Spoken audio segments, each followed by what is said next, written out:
नमस्कार दोस्तों, मेरे चैनल की फैक्ट में आपका स्वागत है। दोस्तों, आज मैं आपको भारत की अर्थव्यवस्था और इस कोरोना काल में क्या-क्या दिक्कतें आई हैं उसका विश्लेषण करूंगा। दोस्तों, मोटी मोटा अर्थव्यवस्था के बारे में बहुत ज़्यादा लोग नहीं जानते हैं, तो थोड़ा मैं ओवरव्यू उसके बारे में बता देता हूँ। भारत की जो अर्थव्यवस्था है वो 200 लाख करोड़ से अधिक की अर्थव्यवस्था है। भारत की अर्थव्यवस्था दुनिया की 5वीं सबसे बड़ी अर्थव्यवस्था है। भारत की अर्थव्यवस्था में सबसे बड़ा रोल है सेवा क्षेत्र का। सेवा क्षेत्र का मतलब सर्विस सेक्टर का। उसके बाद उद्योगों का आता है और उसके बाद कृषि क्षेत्र का आता है। भारत की अर्थव्यवस्था में कृषि क्षेत्र का योगदान तो कम है, लेकिन भारत की अर्थव्यवस्था में देखा जाए तो भारत की जो अर्थव्यवस्था है वो कृषि प्रधान अर्थव्यवस्था है, क्योंकि कृषि सबसे ज्यादा रोजगार क्रिएट करने वाला सेक्टर है। कृषि से ही भारत में सबसे ज्यादा रोजगार उत्पन्न होता है। 14% वाला कृषि क्षेत्र इस देश में लगभग 50 से 60% के बीच में रोजगार पैदा करता है विभिन्न विभिन्न माध्यमों से।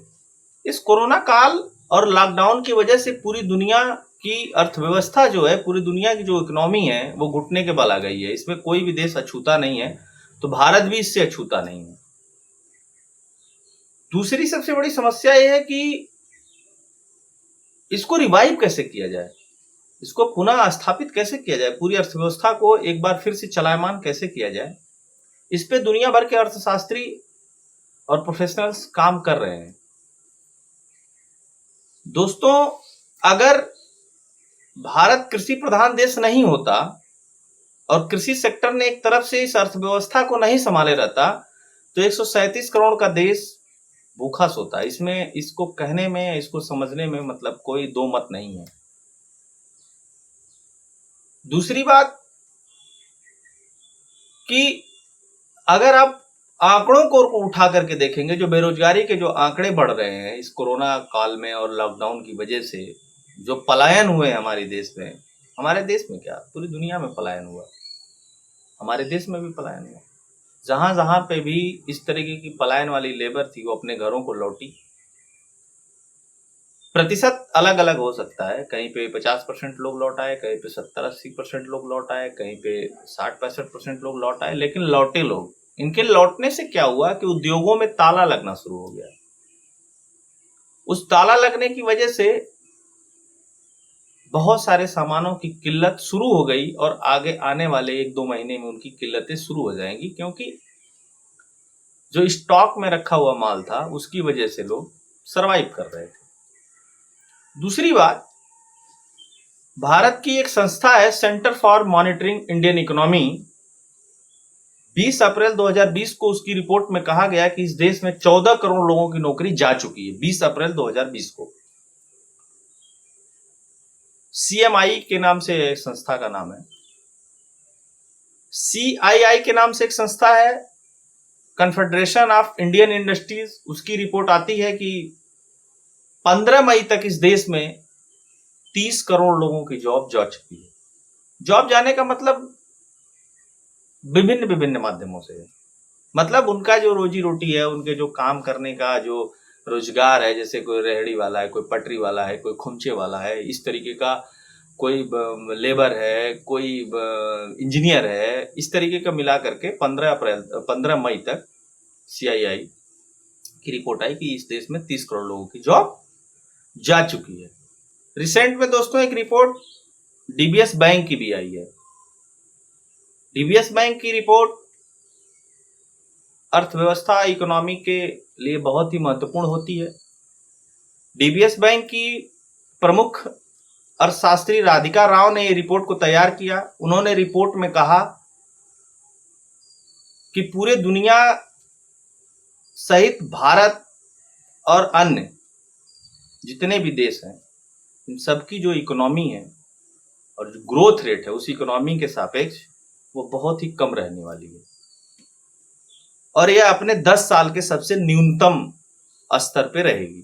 वहीं अगर पूरी चीजों को देखा जाए तो IMF का सर्वे आया, वर्ल्ड बैंक का सर्वे आया, मूडीज का सर्वे आया, सभी के आंकड़े कमोबेश इसी तरफ इशारा करते हैं कि भारत की जो अर्थव्यवस्था है वो इस वित्तीय वर्ष में अच्छी नहीं रहनी है।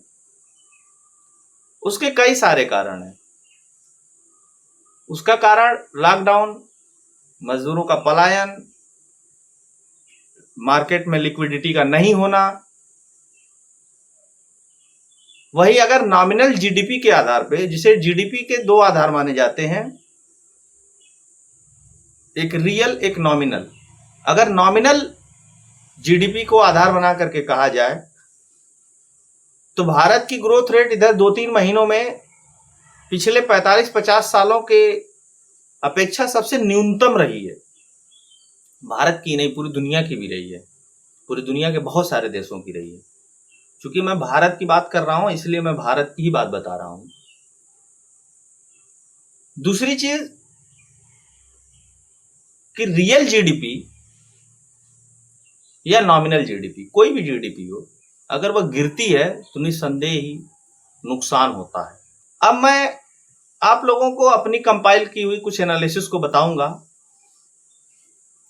दोस्तों, दिक्कत यह है कि लोगों की खरीदने की क्षमता को तभी बढ़ाया जा सकता है क्योंकि लोगों को कम से कम 40 से 50% लोगों की परचेजिंग पावर, खरीदने की क्षमता कम हो गई इस कोरोना काल में।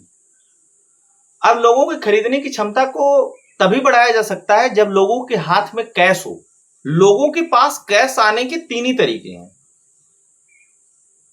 पहला तरीका है कि लोगों के पास काम हो तो कैश आए।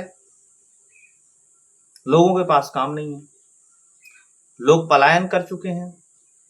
जो इंडस्ट्री खोलने की कोशिश भी हो रही है वो 50%, 35%, 60% के रेशियो में खोलने की बात हो रही है। पिछला 2 वर्ष भी हम लोगों का इकोनॉमी के लिहाज से बहुत अच्छा नहीं गया है, वो एक उसका भी इम्पैक्ट है।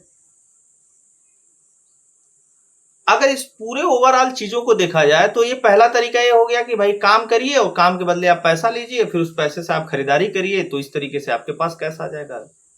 दूसरा तरीका ये है कि मिडिल लेवल जो वर्ग है या जो अपर लेवल है, इनके पास सेविंग बहुत रहती है, ठीक ठाक सेविंग रहती है इन लोगों के पास, अन्य माध्यमों से, गोल्ड के माध्यम से, बैंक में एफडी के माध्यम से। उन सेविंग को निकाल के खर्च किया जाए, लेकिन वो भी समस्या है। इस पिछले 2-3 महीनों में लोगों ने उन सेविंग को भी काफी हद तक खर्च कर दिया। अब उनको फ्यूचर की चिंता होने लगी है तो सेविंग पे भी उन्होंने हाथ रोक दिया। लिक्विडिटी फिर मार्केट से कम हो गई। तीसरा तरीका है कि सरकार डायरेक्ट बेनिफिट ट्रांसफर के माध्यम से लोगों के अकाउंट में पैसा ट्रांसफर करे।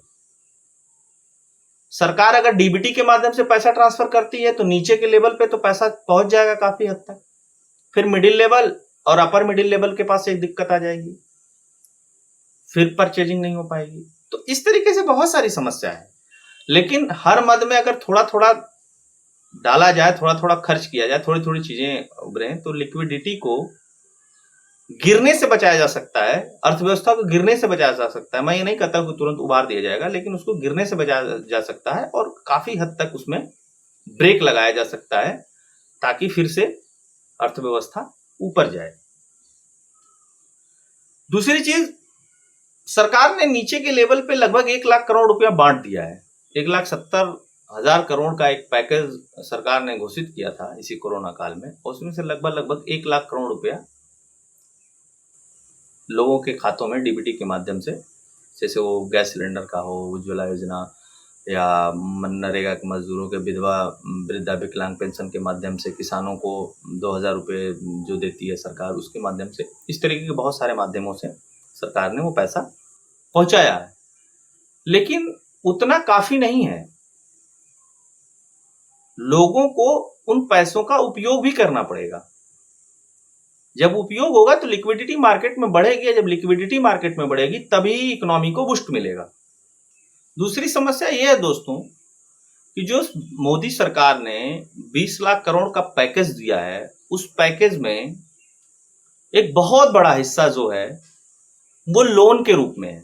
बैंकों की भी एक दिक्कत शुरू हो गई है। अगर आप किसी बैंक में काम करने वाले, अच्छे पद पे काम करने वाले किसी व्यक्ति से अगर आप बात करेंगे या अन्य माध्यमों से, बहुत सारे रिसर्च रिपोर्ट के माध्यम से, एसबीआई की रिसर्च रिपोर्ट आई है और अन्य बहुत सारे बैंकों की रिसर्च रिपोर्ट आई है, अगर उनके माध्यम से आप एक चीज देखेंगे तो जो 3 महीने की ईएमआई पे ये था कि आप 3 महीने की ईएमआई अगर नहीं देते हैं तो आप बैंक डिफॉल्टर नहीं घोषित होंगे। उस पीरियड में मुश्किल से 20, 25, 30% लोगों ने, 28 से 30% लोगों ने, एग्जैक्टली मैं बता दूं, 28 से 30% लोगों ने ही ईएमआई को दिया। वो चाहे इंडस्ट्रियलिस्ट हो, चाहे वो कार की ईएमआई हो, चाहे वो घर की ईएमआई हो, इस तरीके की। तो बैंकों के पास भी लिक्विडिटी की बहुत बड़ी प्रॉब्लम है और आगे लोगों को ये नहीं समझ में आ रहा है कि हम अपनी ईएमआई भरेंगे कैसे, क्योंकि जब तक सारी आर्थिक गतिविधियां चलेंगी नहीं तो लोगों के पास पैसा आएगा नहीं है। लोगों के पास पैसा आएगा नहीं तो लोग बैंकों को पैसा वापस कैसे करेंगे, एक समस्या।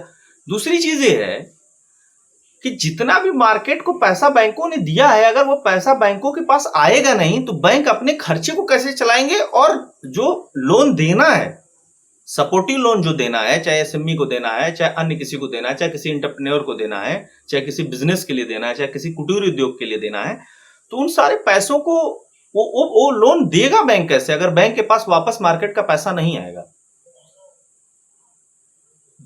ये दो मेजर प्रॉब्लम है। इस बात को भी एड्रेस करने की बहुत जरूरत है और रिजर्व बैंक ऑफ इंडिया को और भारत सरकार को इस पे बहुत ध्यान देने की जरूरत है कि सिर्फ कह देने भर से नहीं हो जाएगा कि बैंक लोन देंगे, गारंटर बन जाने के। बैंकों के पास पैसा भी होना चाहिए लोन देने के लिए। दोस्तों, अर्थव्यवस्था के वर्तमान विश्लेषण का यह पहला पार्ट है।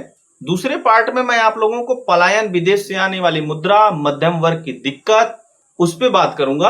आप लोगों को मैं बताऊंगा कि चीजों को रिवाइव कैसे किया जा सकता है। यह तो बहुत सारी प्रॉब्लम्स पे मैंने डिस्कस की, कुछ चीजों पे सरकार का ध्यान आकर्षित करने की बात की, लेकिन इसको रिवाइव कैसे करना है और इन वर्ग की दिक्कत क्या है, मध्यम वर्ग की दिक्कत क्या है, विदेश से आने वाली मुद्राएं जो रुक गई हैं, जो जैसे काम करते थे लोग, अमेरिका में कोई काम करता था तो इंडिया में पैसा भेजता था, इस तरीके की जो दिक्कतें हैं वो नहीं आना बंद हो गया है, दुबई सऊदी से पैसा आना बंद हो गया है। तो उन दिक्कतों पे भी मैं बात करूंगा अगले वीडियो में। यह मेरा पहला वीडियो अर्थव्यवस्था के ऊपर, इसका दूसरा पार्ट आएगा।